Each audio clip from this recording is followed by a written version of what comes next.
Hello everybody, hello every guys, hello every my fans.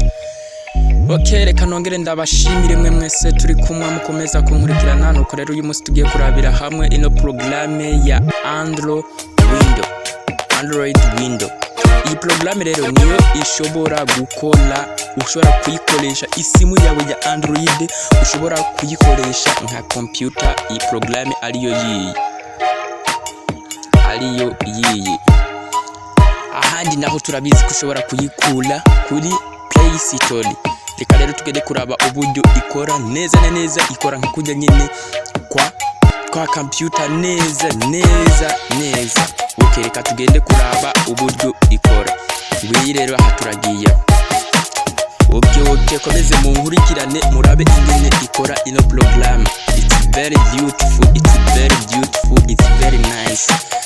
Following kwenye page yangu page ya Facebook naitwa TV.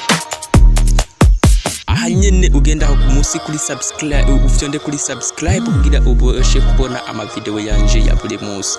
Urabona kali ibintu biteye igo. Urabona nyene twamaze gushika muri ya program. Urabona neza na neza ni nka computer uko bipanze neza. Urabona hano oza programme zo muri computer. Urabona hano kuri programme ya computer. Urabona ho muri settings program na nijanye ne koresha urayibona ho fresh. Nyene ni ibintu bitangaje ku isimu zacu, ibintu bitangaje. Urabona neza forume kali nyene no kuri stat urahabona ngwaha ibintu bitangaje utaruzi kwisimu yawe. Rero kuresha ino programme kugira ubashe kumenya ibintu byinshi. Rero ndagusaba uje ngaho munsi ukande kuri subscribe kugira ubashe kubona video yanje ya buri munsi. Nkaba nitwa DJ Future akaba ari we muri Romanya ahijije kutwereka bino bintu.